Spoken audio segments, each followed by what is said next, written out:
Oh yeah, it was a pretty interesting weekend again, or week, I guess. We had three games, and for the week, and opportunities for our kids to play. Obviously, losing AJ and Shockman after Monday's game. Going into Monday's game against Valley City, I was pretty worried about that game. I know Tom and I had talked about it a couple times of how big the win was over in Arizona Christian a couple days before that. Just a team that's 12-2 now. They won a couple other games since we've beat them, and very good team on their home floor, and what we'd gone through and all that kind of stuff, and how big a win that was. And I was more worried about the Valley City game, even that Monday.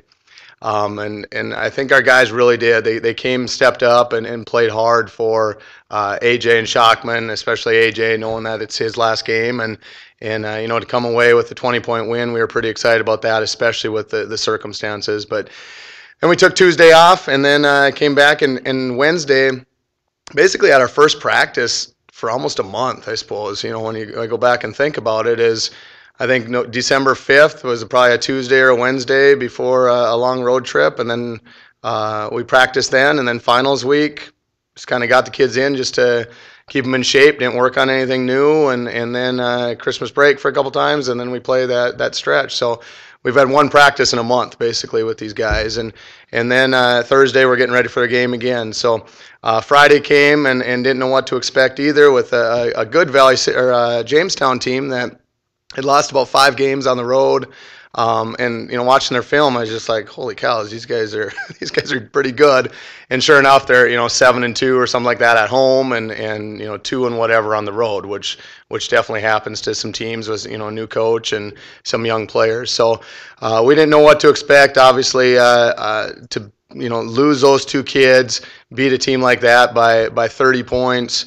They were playing without a couple of their better players too, but Jamestown's traditionally one of the top teams in the country, if not the top, which they have been in the past as well. So I was pretty proud of the guys, and once again surprised. They surprised me of how they came out without having those 2 guys, AJ and Shockman, even though the first 15, 16 minutes, we knew we didn't have them. As much as they were scoring-wise, leadership-wise and things, was you could definitely tell out there where we were kind of looking for somebody to take over and help us out, and nobody did. Then all of a sudden a couple shots went in, defense was fine, and we went on a pretty good run to be up 9 at halftime, and then obviously the second half we pretty much owned against Jamestown. So we were excited about that, and then going into the Dakota State game, we knew we didn't play very well, or as well as we probably could have against Jamestown, and kind of challenged them in the locker room after the game, and understand, you won by 30, but you can't play how we played to beat a Dakota State team that we saw coming in. And sure enough, they were all that we thought. A couple of the kids obviously didn't make a couple shots. Part of that has to do with the guys that were guarding them, not leaving them. The Lamb kid, that's a double-digit scorer. I don't know if he scored.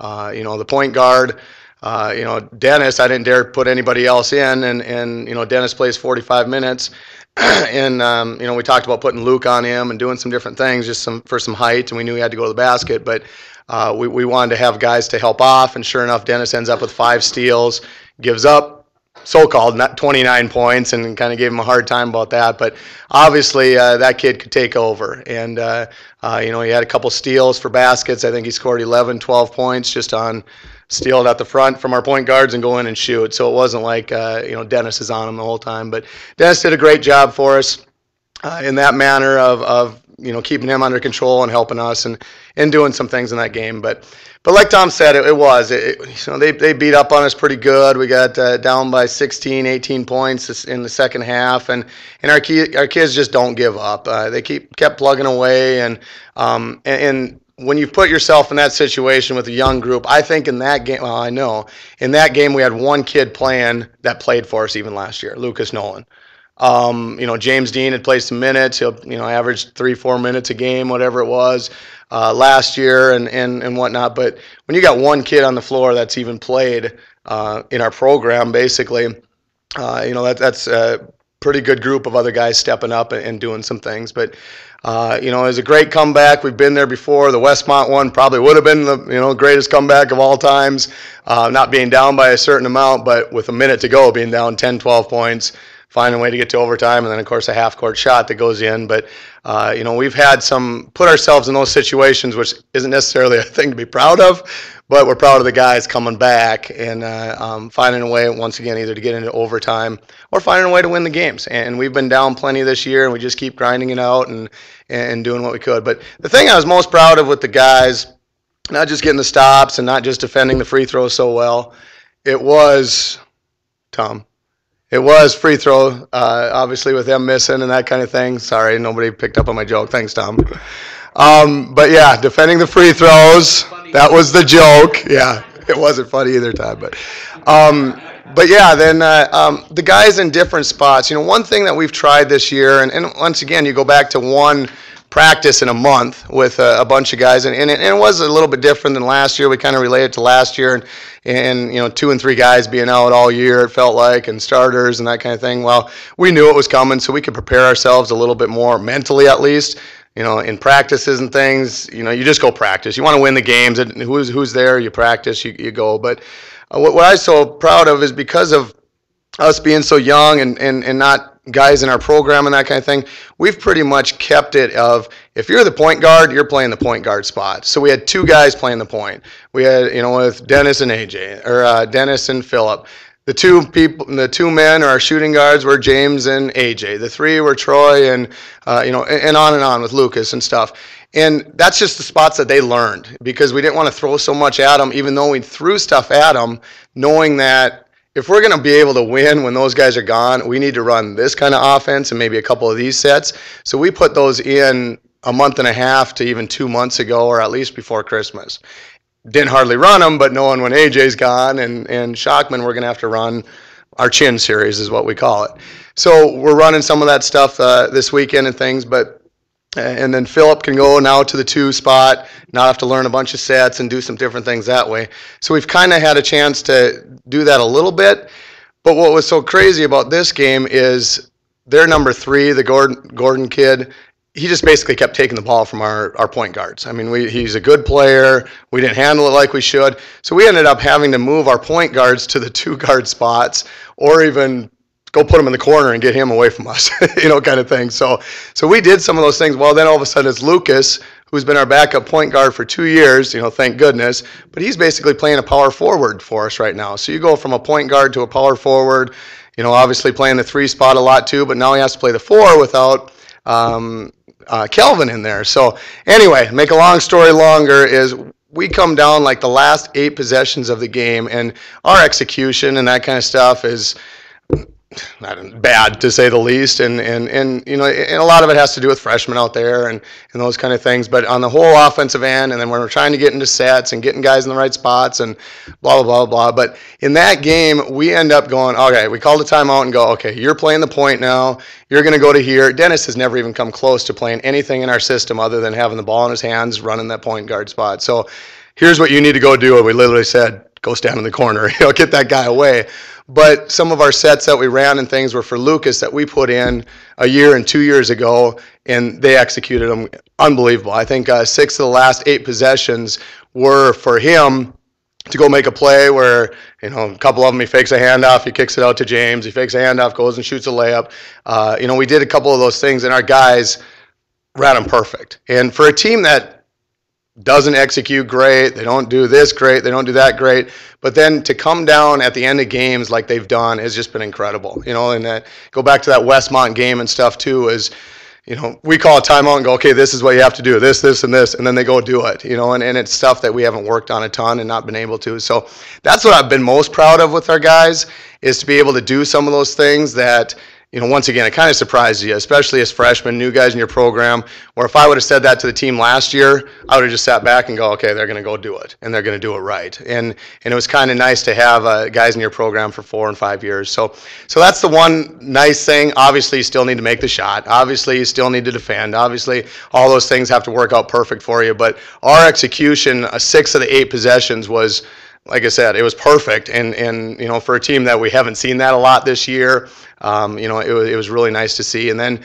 even at the end, we have a last play, go in, we get the ball with 23 seconds, we run our thumbs up to get into our thumbs down, and And I knew our guys were going to run the set perfect and do what we needed to do, and they got that crazy number 3 got in our way again. So it looks like our execution's not good. We have to call a timeout. We're scrambling, get them into what we wanted to run coming back out, and they went in and executed it. The ball went to the wrong guy to initially start, but we still ended up with the shot that we wanted. I told the guys coming out of the timeout too, though, is whatever happens, don't let 3 steal it and run and shoot a layup at the end. If we go into overtime, we're going to win this sucker. Make sure we're shooting the last shot, and it took us obviously a little bit of time to get into it, but the guy blocked it and made a good play and yada yada. So, but once again, that's what I was excited about with our guys. Keep grinding away, keep plugging away. It didn't matter if they were down 10, 16 points, but then they did. They found a way for to execute what we had done a year and a half ago, basically with Lucas and getting guys in the right spots and carrying over some of that stuff. So, looking forward real quick here to northern New Mexico and Johnston, Wales. Same thing as Barb. They got a couple guys eligible now. They were leading the independents in the country because they'd beat Valley City and Jamestown as well with Northern New Mexico, and a very good team. Valley City goes down there and beats them, and Valley City had 5 threes in a row to pull away in transition, and 5 out of 6 possessions. And that's the only reason, in my mind, Valley City beat them down there. But from what I've heard, it's a very tough place to play. They don't have a conference, so they get officials that are probably close by and save some money. So it's kind of nice that way. And if you know what I'm getting at. But just some crazy things have happened to some teams down there, and we've seen it all though. I mean, it doesn't scare me one bit. We got to play well. We knew that going in, no matter where we go on the road, and do those things defensively and rebound wise, and take care of the ball. So, and then a Johnston Wales team that's been up and down as well. Once again, probably pretty good at home. Obviously, we need to score some points, keep some guys going. Hopefully, we have Kelvin. I'm assuming not, and then we have another week off coming back, and then we'll have him hopefully for the end of the year. So we'll see how it goes this week with him as well. But that's kind of our stretch and our guys, and like Tom alluded to, it's been an incredible ride, and Barb can give me as much crap as she wants. But like I said, when we have one guy returning and playing, in the schedule that we have and that kind of thing with playing 3 games in a row and 8 games on the road and all this kind of stuff, we knew it was going to be a tough road, and to be where we're at right now is just a tribute to our guys and the things that they've done. So we're pretty excited about them and proud of them. So, questions? Yes, sir. Oh, did he do anything this weekend? Yeah, he did a few things, but Andrew Rebo, well, I keep telling you all that he's pretty decent. There's no question about it. I mean, when you're 6'8", 260, like we told people when we got him last year, is he started 20 games as a true freshman for a D1 school that played in the Summit League and traveled all over. He's obviously got a clue of what's going on. So to not have him last year and not practice with us, go through some reconstruction surgery on his knee. Came back, got in shape very well in the preseason, and then hurts his ankle for us. We knew what we had, and we knew what we were going to have. Hopefully, we'd stay away from the injuries, and we've done that as of late. So you guys saw what he's capable of doing, but to be honest, a lot of it has to do with our passing and that kind of stuff too. I mean, we haven't been great post passers. We haven't found the guys when they're supposed to, when they're open, even when Shockman's playing, to get them the ball, and we haven't got enough touches into the post. So hopefully our guards and all of us understand how good our posts have been. So now maybe we'll throw him the dang ball a little bit more too. It makes it pretty easy if you can turn and look, and he's going to go score. And our guys are capable of doing that. But Andrew's, we've been talking about that all year, going, well, he's really got to step up. Hasn't been done as much because Shockman had such a good early season. But that's our expectations for him. I don't know if 25 and 11 is reasonable for us to get out of him and ask him to do, but maybe 24 and 10 will work for me. So hopefully that's the case, and I do. A lot of it has to do with his teammates as well, because he's going to get those seals. He can get the basketball. Yep. Following up on Rebo, obviously played very well underneath. Did not look quite as comfortable when you brought him out high, though. That's why he plays underneath. if he's going to come out high, he's going to go screen. And, and one of the things that we worked on about 4 or 5 games ago with him, because we try to keep them opposite and stuff so they can duck in and do some different things on the offensive end. But to get a couple of screens so the guys will reverse the ball a little bit more. And once again, that has nothing necessarily to do with him. We know where he belongs. He knows where he belongs.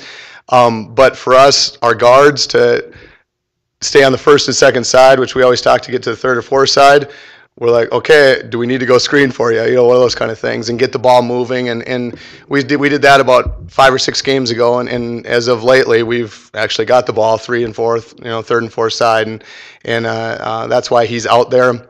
But believe me, he's supposed to be, but not supposed to be. Then again, 15 feet and in, as you saw him shoot his free throws, he's one of our best free throw shooters too, so he can knock down that shot. Yes, he's not going to get a lot of looks at it. We need him around the basket and shooting free throws with nobody on him. Obviously, is a better option. So, yep. Coolis is another one we've talked about all year. He's led us in scoring 3 or 4 times, and we knew what we had with Connor. As far as when we were recruiting him and stuff, and he's a very skilled kid. He's talented. There's no question about it. And the fact that he works as hard as he works makes him an exceptional player. We got some kids that are pretty skilled guys and can do some good things, but they don't work as hard as him. And now our guys are kind of going, holy cows, look at what he's getting done. And a lot of it has to do with he's working as hard as he does work. So. Like we've talked about before, we wanted to redshirt him this year because of Lance and Mike redshirting. Obviously, he got an opportunity, taking full advantage of that opportunity. Looking at redshirting him still for next year, and kind of like this year, he might be our best player coming back. And have an opportunity for him. But you look at the future for a kid like that, that's a little bit undersized as far as strength and that kind of thing. And he's got some okay strength to him, but. You think of him when he's 22 and 21 years old and the dominant player that he could be, and because of the guys that we have coming back, and that kind of thing, it'd be nice to be able to redshirt him as we wanted to this year, but we'll see what happens with that because it's going to be hard, just like it's hard right now seeing Dietz and even Kilborn. I tell you what, Lance Kilborn's been unbelievable in practices and probably been our best player all year long and consistent. So it was hard enough to redshirt those kind of guys, and I don't know if I want to go through that again the summer going, oh, geez, we don't have Connor Coolis next year. So we'll see what happens. But as far as our program goes and for him, the best situation is probably to redshirt him. But god dang it, if he can have another 7 games like he's had recently, it'll be great. You know what? He's not a bad shooter. He needs to work on getting released a little bit quicker. But they started, we call them dorking people if you're not guarding them. And that's what a couple of them did these last couple games. You look at his percentage and things. He can knock it down. There's no doubt about it. And he's got, still comes down to the confidence issue and things. But, it's a slow release. It's this, it's that. Bottom line is when it does release and stuff, it looks pretty good. And like I said, you should see him shooting his free throws too. He's 80% free throw shooter. And if they're going to continue to do that, I'll take our chances on him shooting that every day. He's not going to be coming off of screens anytime soon, though, I'll tell you that, because he's another one that's very skilled and pretty good around the basket. Anything else?